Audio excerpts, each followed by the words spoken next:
செய்தியாளர்கள் அனைவருக்கும் வணக்கம். இன்னைக்கு இந்த செய்தியாளர் சந்திப்புக்கான நோக்கம் என்ன அப்படின்னு சொன்னால், தமிழ்நாட்டில் தேர்தல் தேதி அறிவிக்கப்பட்டு அதுக்கான பணிகள் தொடங்கப்பட்டிருக்கு. நம்ம எல்லாருக்கும் தெரியும். எல்லா கட்சிகளும் தேர்தல் பணிகளை தொடங்கி வேலை செய்துட்டு இருக்கிறாங்க. நேற்று நாங்கள் பிரச்சாரத்தில் இருந்த நேரத்தில் கோயம்புத்தூரில் என்னுடைய வீட்டிற்கு ஒரு சம்மன் ஒன்று காவல் நிலையத்தால் அனுப்பப்பட்டு, ஆதம்பாக்கம் காவல் நிலையத்தில் நீங்கள் இன்ஸ்பெக்டர் முன்னாடி ஆஜராகணும் அப்படின்னு சொல்லி ஒரு சம்மன் 11 மணிக்கு ஆஜராகணும்னு சொல்லி 11 மணிக்கு அந்த சம்மன் கையில் கிடைக்கப்பெறுது. அப்போ அது தெரிஞ்ச உடனேயே இங்கே ஆதம்பாக்கத்தில் இருக்கிற காவல் நிலையத்தில் போய் இன்ஸ்பெக்டர் முன்னாடி ஆஜரானோம். என்ன வழக்கு என்ன என்பதே தெரியல. ஒரு குறைந்தபட்சம் ஒரு குறிப்பிட்ட நேரம் எங்களை காக்க வைத்து பிறகு இன்ஸ்பெக்டர் உள்ளே வாங்கன்னு கூப்பிட்றாரு. போனோம். என்னன்னு கேட்டால், நீங்கள் திரு சவுக்கு சங்கர் அவர்களினுடைய வீடியோவை பயன்படுத்தினீங்களா, உங்களுடைய சேனலில் பதிவிட்டீங்களா அப்படின்னு ஒரு கேள்வியை அவர் முன்வைக்கிறார். அது சம்மந்தமாக தான் நாங்கள் சம்மன் அனுப்பியிருக்கிறோம் அப்படிங்கிறார். இதையெல்லாம் சொல்கிறதுக்கு முன்னையே உள்ளே போன உடனே இன்ஸ்பெக்டருடைய பிஹேவியர் எப்படி இருக்குது அப்படின்னா, யாரோ அதாவது ஒருமையில் தான் அவர் பேசவே தொடங்குறார். உன்னோட ஃபோனை கொடுங்கிறார். அப்போ நம்ம அவருக்கு தெளிவாக எடுத்து சொல்கிறோம். ஒருவரிடமிருந்து ஒரு நபரிடமிருந்து அலைபேசியை வாங்க வேண்டும் என்றால் காவல்துறை தனியாக அதற்கு சம்மன் கொடுக்க வேண்டும். அந்த பிரியர் நோட்டீஸ் இல்லாமல் ஒருவருடைய மொபைல் ஃபோனை வாங்க முடியாதுங்கிறது உச்சநீதிமன்றத்தினுடைய வழிகாட்டுதல் இருக்குது. அந்த இன்ஸ்பெக்டர் அவருக்கு அது தெரியுமா தெரியாதான்னு கேட்குறோம். அதன் பிறகு அவர் கொஞ்சம் மரியாதை குறைவான வார்த்தைகளை பயன்படுத்துகிறார். சரி, என்னதான் காரணம், எதுக்கு எங்களை கூப்பிட்டுருக்கீங்க அப்படின்னு கேட்குற போது, இல்லை நீ சவுக் சங்கரனுடைய வீடியோவை பதிவிட்டையா அப்படின்னு கேட்டார். நான் ஒரு எதிர்கட்சியினுடைய இங்கே இருக்கிற தமிழ்நாட்டின் பிரதான எதிர்கட்சியான அண்ணா திராவிட முன்னேற்ற கழகத்தினுடைய அதிகாரப்பூர்வமான செய்தி தொடர்பாளர். அது மட்டும் இல்லை, பிரதான எதிர்கட்சி 31 ஆண்டுகள் தமிழ்நாட்டை ஆண்ட கட்சியினுடைய அஃபீஷியல் பத்திரிக்கை, அதிகாரப்பூர்வமான அந்த நாளிதழினுடைய ஆசிரியர் நான். அப்போ இந்த அரசு செய்திருக்கிற தவறுகளை குறிப்பிடுகிற வீடியோ சோர்ஸோ வேற எந்த கண்டென்ட்டோ எது கிடைக்கும் என்றாலும் மக்கள் மத்தியிலே அதை பிரச்சாரத்தில் வைக்க வேண்டிய கடமை எனக்கு இருக்கு. எனக்கு மட்டும் இல்லை, எல்லாருக்கும் இருக்கு. அப்போ மக்கள் மத்தியில் அந்த கண்டென்ட்டை நாங்கள் வைக்கிறோம். உங்களுக்கு என்ன பிரச்சனை அதுலன்னு கேட்டால், இல்லை சவுக்கு சங்கர் அந்த வீடியோ உங்களுக்கு எப்படி கிடைச்சதுன்னு நீங்கள் எனக்கு சொல்லணும், சவுக்கு சங்கர் எங்கே இருக்காருன்னு சொல்லணுங்கிறாரு இன்ஸ்பெக்டர். சவுக்கு சங்கர் எங்கே இருக்காருன்னு கண்டுபிடிக்கிறதுக்கு தான் இன்ஸ்பெக்டருக்கு சம்பளம் கொடுத்து வச்சிருக்கிறோம். அவர் எங்கிட்ட கேட்குறாரு சவுக்கு சங்கர் எங்கே இருக்குன்னு. எனக்கு அது எதுவும் தெரியாது, அந்த வீடியோ எங்கிருந்து கிடைச்சிது என்று கேட்டார். எனவே நான் அவருக்கு நேற்று தெளிவாக சொல்லியிருக்கிறேன்.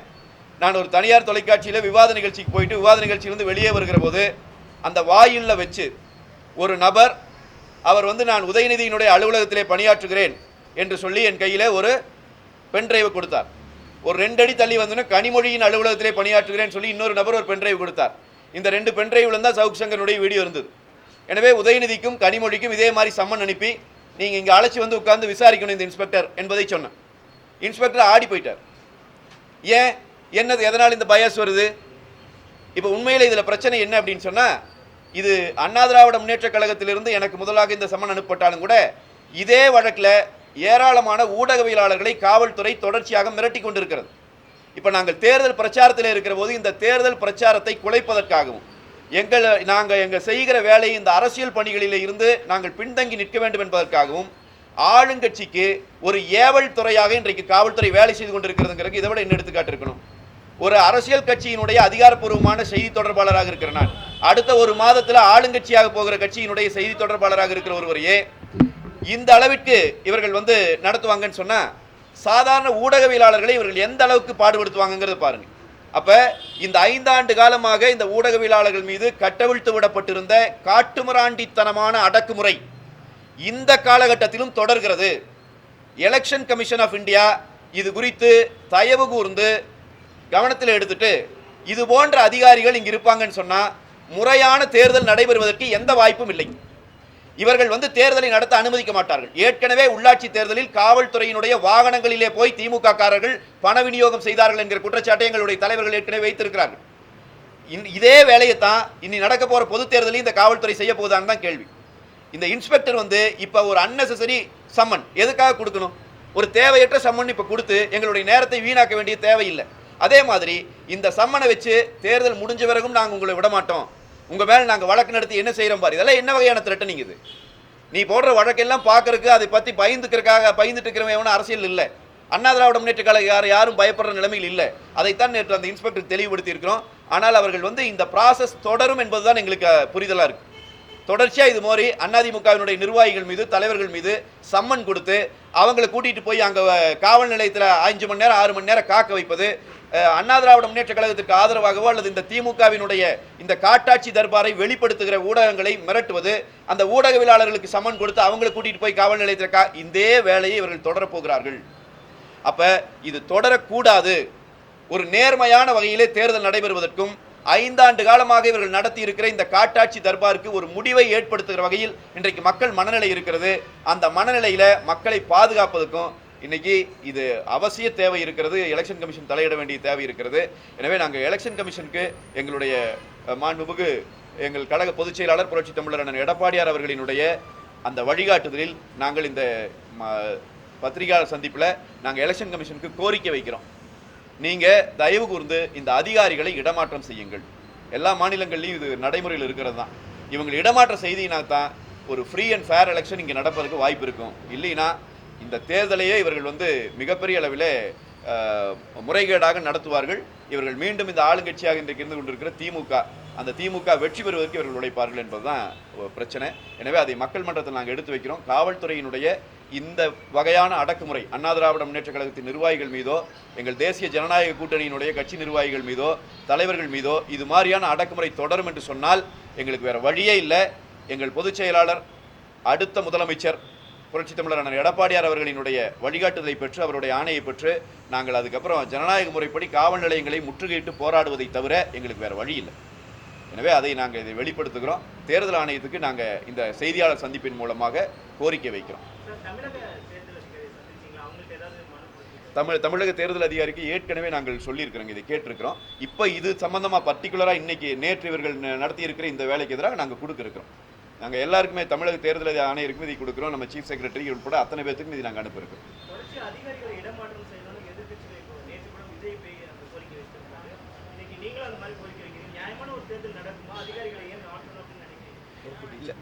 இல்லை என்னன்னா, நீங்கள் அதிகாரிகள் முதல்ல இன்னைக்கு இருக்கிற அதிகாரிகள் எந்த அளவுக்கு வேலை செஞ்சுக்கிறாங்கிறத இந்த எடுத்துக்காட்டு நாங்கள் சொல்கிறோம். நீங்கள் தேர்தல் பிரச்சாரம் இவ்வளோ வேகமாக இருக்கும்போது உங்களுக்கு தெரியும் ஒரு செய்தி தொடர்பாளங்கிற முறையில் எந்த அளவுக்கு நாங்கள் பிரச்சாரத்தில் இருப்போம்னு சொல்லி. அப்போ எங்களுடைய பிரச்சாரத்தை குலைக்கிற வேலை தான் இந்த வேலை. இதில் ஏதாவது ஒரு தேவை இருக்கா, ஒரு நியாயம் இருக்கா? ஒரு வீடியோ கண்டென்ட்டுங்கிறது இன்றைக்கி எவ்வளோ சாதாரணமாக கிடைக்குது. நான் போட்ட வீடியோ கண்டென்ட் ஏதாவது எகெயின்ஸ்ட் லாவா? ஆனால் அதை இந்த காவல்துறையாக இந்த வேலை செய்கிறாங்க அப்படின்னு சொன்னால், சாதாரண இன்ஸ்பெக்டர் லெவலில் இருக்கிற காவல்துறை அதிகாரியே இந்த அளவுக்கு காழ்ப்புணர்ச்சியோட வேலை செய்கிறாருங்கிறதுக்கு இதை விட வேறு எடுத்துக்காட்டு என்ன வேணும் உங்களுக்கு? அதுதான் சார் எனக்கு தெரியல. அதுதான் அவர்கிட்ட கேட்டேன். சவுக்கு சங்கர் வீடியோ போட்டு அது பிரச்சனைனா சவுக்கு சங்கர் போய் பிடிங்க. நீங்கள் என்னை கூப்பிட்டு எதுக்கு கேட்குறீங்க? எந்த கண்டென்ட் எப்படி வந்திருந்தாலும் அரசாங்கம் செய்த தவறுகளை சுட்டிக்காட்டி யார் பேசியிருந்தாலும் அதை வெளியிடுவது தானே எங்கள் வேலை. நாங்கள் எதிர்கட்சி அதை பிரச்சாரமாக மக்கள் வச்சா தானே இவங்க செஞ்ச மோசடிகள் மக்களுக்கு தெரியும். அப்போ இதை நாங்கள் செய்யக்கூடாதுன்னு சொல்லி இது சார் ஒன்றும் இல்லை. பன்சாரையை பற்றி பேசுகிறாங்க, கல்புர்கி பற்றி பேசுகிறாங்க, கௌரி லங்கேஷ்கரை கொண்டுட்டாங்கன்னு பேசுகிறாங்க. இவங்க தானே பேசுகிறாங்க. இவங்க ஊடகவியலாளர்களுக்கு எதிராக எப்படி ஒரு கருத்துரிமையை நசுக்கிற வேலை பார்க்குறாங்கன்னு பாருங்கள். இந்த காவல்துறை அது துணை போகுதுங்கிறது பாருங்கள். அதுதான் இருக்கலே எங்களுக்கே புரியாத விஷயம். அதுதான் எங்களுக்கு எதுக்கே சம்மன் கொடுத்திருந்தா போய் கேட்டேன். அதான் சார் ஒரு த்ரெட்டனிங் டோன் தான். நீங்கள் நீங்கள் ஆமாம், நீங்கள் அது கேட்டிருக்கிற கேள்விகளே முழுக்க பார்த்தீங்கன்னா நகைப்புக்குரிய கேள்விகள் அந்த இதில் இருந்தது. ஆனால் பேசுகிற துணியெல்லாம் த்ரெட்டனிங், அப்படியே மிரட்டுற துணியில் தான் பேசுறது. அதில் கேள்வியில் ஒரு கேள்வி வந்திருக்கு, அலைபேசியில் எப்படி பேசுவீர்கள்? வாயில் தான் பேசுவேன்னு எழுதி கொடுத்துட்டு வந்திருக்கேன். நிஜமாவே எழுதி கொடுத்துட்டு வந்திருக்கேன். நீங்கள் வேணா பாரு. நீங்களே எப்படி பேசுவோம்? நாமளே வேற யார் எப்படி பேசுவோம்? அந்த இன்ஸ்பெக்டர் எப்படி பேசுவார்னு எனக்கு தெரியல. மற்ற அந்த அதிகாரி, விசாரணை அதிகாரி எப்படி பேசுவாங்கன்னு தெரியல. சவுக்கு சங்கரிடமிருந்து எவ்வளவு பணம் பெற்றீர்கள்? கேள்வி. சவுக்கு சங்கர் வட்டி கடை நடத்திட்டு இருக்கிறாரா? சவுக்கு சங்கரிடமிருந்து எவ்வளவு பணம் பெற்றீர்கள் என்பதை அந்த இன்ஸ்பெக்டர் தான் சொல்லணும். அதை விட்டாச்சுன்னா உதயநிதி தான் சொல்லணும். ஏன்னா உதயநிதி தான் வீட்டில் போய் உட்காந்து பார்த்ததாக சவுக்கு சங்கர் ஏற்கனவே சொல்லியிருக்கிறாரு. அந்த உதயநிதி விசாரிச்சிருக்காங்களே இவங்க. சவுக்கு சங்கருக்கு எவ்வளவு கொடுத்தீங்க, அவரிடம் வந்து எவ்வளவு பெற்றீங்க என்பதை உதயநிதியும் ஸ்டாலினும் கனிமொழியும் தான் சொல்ல வேண்டும் ஒழிய எங்களிடம் கூப்பிட்டு இப்படி ஒரு அருவருக்கத்தக்க கேள்வியை கேட்பதற்கு இந்த காவல்துறைக்கு எப்படி தைரியம் வருதுன்னு எங்களுக்கு புரியல. நன்றி.